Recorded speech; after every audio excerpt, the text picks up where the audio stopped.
شروع اللہ کا نام لے کر جو بڑا مہربان نہایت رحم والا ہے۔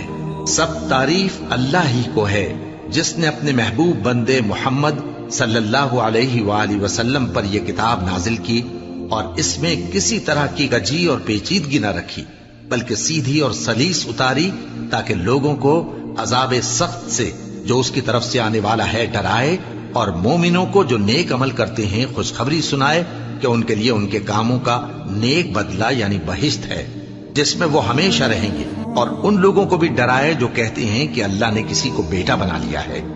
ان کو اس بات کا کچھ بھی علم نہیں اور نہ ان کے باپ دادا ہی کو تھا۔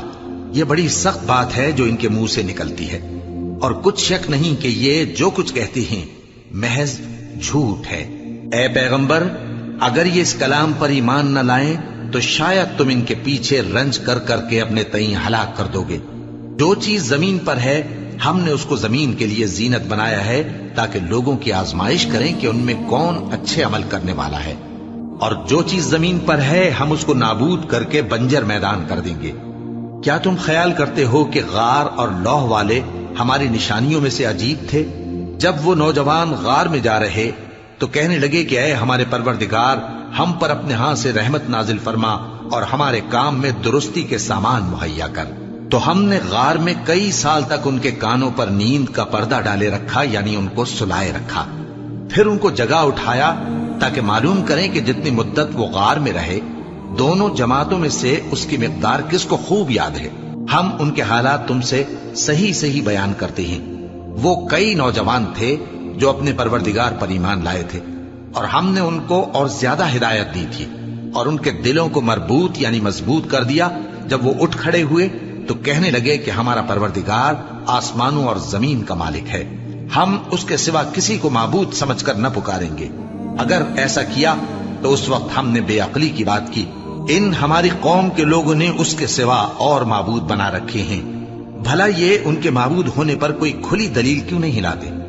تو اس سے زیادہ کون ظالم ہے جو اللہ پر جھوٹ باندھے؟ اور جب تم نے ان مشرکوں سے اور جن کی یہ اللہ کے سوا عبادت کرتے ہیں ان سے کنارہ کر لیا ہے تو غار میں چل رہو، تمہارا پروردگار تمہارے لیے اپنی رحمت وسیع کر دے گا اور تمہارے کاموں میں آسانی کے سامان مہیا کرے گا۔ اور جب سورج نکلے تو تم دیکھو کہ دھوپ ان کے غار سے داہنی طرف سمٹ جائے، اور جب غروب ہو تو ان سے بائیں طرف کترا جائے، اور وہ اس غار کے کشادہ حصے میں تھے۔ یہ اللہ کی نشانیوں میں سے ہیں، جس کو اللہ ہدایت دے وہ ہدایت یاب ہے، اور جس کو گمراہ رہنے دے تو تم اس کے لیے کوئی دوست راہ بتانے والا نہ پاؤ گے۔ اور تم ان کے متعلق خیال کرو کہ وہ جاگ رہے ہیں حالانکہ وہ سوتے ہیں، اور ہم ان کو دائیں اور بائیں کروٹ بدلاتے تھے، اور ان کا کتا چوکھٹ پر دونوں ہاتھ پھیلائے ہوئے تھا۔ اگر تم ان کو جھانک کر دیکھتے تو پیٹ پھیر کر بھاگ جاتے اور ان سے دہشت میں آ جاتے۔ اور اسی طرح ہم نے ان کو اٹھایا تاکہ آپس میں ایک دوسرے سے دریافت کریں۔ ایک کہنے والے نے کہا کہ تم یہاں کتنی مدت رہے؟ انہوں نے کہا کہ 1 دن یا اس سے بھی کم۔ انہوں نے کہا کہ جتنی مدت تم رہے ہو تمہارا پروردگار ہی اس کو خوب جانتا ہے، تو اپنے میں سے کسی کو یہ روپیہ دے کر شہر بھیجو، وہ دیکھے کہ نفیس کھانا کون سا ہے تو اس میں سے کھانا لے آئے، اور احتیاط سے آئے جائے اور تمہارا حال کسی کو نہ بتائے۔ اگر وہ تم پر دسترس پا لیں گے تو تمہیں سنسار کر دیں گے یا پھر اپنے مذہب میں داخل کر لیں گے، اور اس وقت تم کبھی فلاح نہیں پاؤ گے۔ اور اسی طرح ہم نے لوگوں کو ان کے حال سے خبردار کر دیا تاکہ وہ جانیں کہ اللہ کا وعدہ سچا ہے، اور یہ کہ قیامت جس کا وعدہ کیا جاتا ہے اس میں کچھ شک نہیں۔ اس وقت لوگ ان کے بارے میں باہم جھگڑنے لگے اور کہنے لگے کہ ان کے غار پر عمارت بنا دو۔ ان کا پروردگار ان کے حال سے خوب واقف ہے۔ جو لوگ ان کے معاملے میں غلبہ رکھتے تھے وہ کہنے لگے کہ ہم ان کے غار پر مسجد بنائیں گے۔ بعض لوگ اٹکل پچو کہیں گے کہ وہ 3 تھے اور چوتھا ان کا کتا تھا، اور بعض کہیں گے کہ وہ 5 تھے اور چھٹا ان کا کتا تھا، اور بعض کہیں گے کہ وہ 7 تھے اور 8واں ان کا کتا تھا۔ کہہ دو کہ میرا پروردگار ہی ان کے شمار سے خوب واقف ہے، ان کو جانتے بھی ہیں تو تھوڑے ہی لوگ جانتے ہیں۔ تو تم ان کے معاملے میں بحث نہ کرنا مگر سرسری سی بحث، اور نہ ان کے بارے میں ان میں سے کسی سے کچھ دریافت ہی کرنا، اور کسی کام کی نسبت نہ کہنا کہ میں اسے کل کر دوں گا، مگر انشاءاللہ کہہ کر یعنی اگر اللہ چاہے تو کر دوں گا۔ اور جب اللہ کا نام لینا بھول جاؤ تو یاد آنے پر لے لو۔ اور کہہ دو کہ امید ہے کہ میرا پروردگار مجھے اس سے بھی زیادہ ہدایت کی باتیں بتائے۔ اور اصحاب کہف اپنے غار میں 9 پر 300 سال رہے۔ کہہ دو کہ جتنی مدت وہ رہے اسے اللہ ہی خوب جانتا ہے، اسی کو آسمانوں اور زمین کی پوشیدہ باتیں معلوم ہیں، وہ کیا خوب دیکھنے والا اور کیا خوب سننے والا ہے۔ اس کے سوا ان کا کوئی کارساز نہیں، اور نہ وہ اپنے حکم میں کسی کو شریک کرتا ہے۔ اور اپنے پروردگار کی کتاب کو جو تمہارے پاس بھیجی جاتی ہے پڑھتے رہا کرو، اس کی باتوں کو کوئی بدلنے والا نہیں، اور اس کے سوا تم کہیں پناہ بھی نہیں پاؤ گے۔ اور جو لوگ صبح و شام اپنے پروردگار کو پکارتے اور اس کی خوشنودی کے طالب ہیں، ان کے ساتھ صبر کرتے رہو، اور تمہاری نگاہیں ان میں سے گزر کر اور طرف نہ دوڑیں کہ تم دنیاوی زندگی کی رونقوں کے خواستگار ہو جاؤ۔ اور جس شخص کے دل کو ہم نے اپنی یاد سے غافل کر دیا ہے اور وہ اپنی خواہش کی پیروی کرتا ہے اور اس کا کام حد سے بڑھ گیا ہے، اس کا کہا نہ ماننا۔ اور کہہ دو کہ لوگو یہ قرآن تمہارے پروردگار کی طرف سے برحق ہے، تو جو چاہے ایمان لائے اور جو چاہے کافر رہے۔ ہم نے ظالموں کے لیے دوزخ کی آگ تیار کر رکھی ہے جس کی قناتیں ان کو گھیر رہی ہوں گی، اور اگر فریاد کریں گے تو ایسے کھولتے ہوئے پانی سے ان کی داد رسی کی جائے گی جو پگھلے ہوئے تانبے کی طرح گرم ہوگا، اور جو ان کے چہروں کو بھون ڈالے گا۔ ان کے پینے کا پانی بھی برا اور آرام گاہ بھی بری۔ اور جو ایمان لائے اور کام بھی نیک کرتے رہے تو ہم نیک کام کرنے والوں کا اجر ضائع نہیں کرتے۔ ایسے لوگوں کے لیے ہمیشہ رہنے کے باغ ہیں جن میں ان کے محلوں کے نیچے نہریں بہ رہی ہیں، ان کو وہاں سونے کے کنگن پہنائے جائیں گے، اور وہ باریک دیبا اور اطلس کے سبز کپڑے پہنا کریں گے، اور تختوں پر تکیے لگا کر بیٹھا کریں گے۔ کیا خوب بدلہ اور کیا خوب آرام گاہ ہے۔ اور ان سے 2 شخصوں کا حال بیان کرو جن میں سے ایک کو ہم نے انگور کے 2 باغ عنایت کیے تھے اور ان کے گردا گرد کھجوروں کے درخت لگا دیے تھے، اور ان کے درمیان کھیتی پیدا کر دی تھی۔ دونوں باغ کثرت سے پھل لاتے اور اس کی پیداوار میں کسی طرح کی کمی نہ ہوتی، اور دونوں میں ہم نے ایک نہر بھی جاری کر رکھی تھی، اور اس طرح اس شخص کو ان کی پیداوار ملتی رہتی تھی۔ تو ایک دن جبکہ وہ اپنے دوست سے باتیں کر رہا تھا، کہنے لگا کہ میں تم سے مال و دولت میں بھی زیادہ ہوں اور جتھے اور جماعت کے لحاظ سے بھی زیادہ عزت والا ہوں، اور ایسی شیخیوں سے اپنے حق میں ظلم کرتا ہوا اپنے باغ میں داخل ہوا۔ کہنے لگا کہ میں نہیں خیال کرتا کہ یہ باغ کبھی تباہ ہو، اور نہ خیال کرتا ہوں کہ قیامت برپا ہو، اور اگر میں اپنے پروردگار کی طرف لوٹایا بھی جاؤں تو وہاں ضرور اس سے اچھی جگہ پاؤں گا۔ تو اس کا دوست جو اس سے گفتگو کر رہا تھا کہنے لگا کہ کیا تم اس ذات سے کفر کرتے ہو جس نے تم کو مٹی سے پیدا کیا، پھر نطفے سے، پھر تمہیں پورا آدمی بنایا؟ مگر میں تو یہ کہتا ہوں کہ اللہ ہی میرا پروردگار ہے، اور میں اپنے پروردگار کے ساتھ کسی کو شریک نہیں کرتا۔ اور جب تم اپنے باغ میں داخل ہوئے تو تم نے ماشاء اللہ لا قوت الا باللہ کیوں نہ کہا؟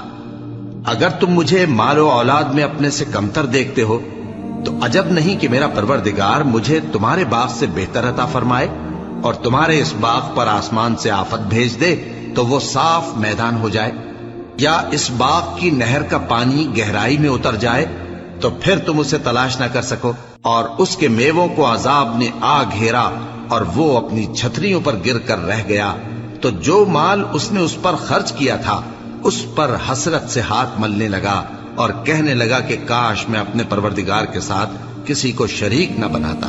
اس وقت اللہ کے سوا کوئی جماعت اس کی مددگار نہ ہوئی اور نہ وہ بدلہ لے سکا۔ یہاں سے ثابت ہوا کہ حکومت سب اللہ کی ہے، جو معبود برحق ہے وہی بہترین ثواب عطا کرنے والا اور بہترین انجام لانے والا ہے۔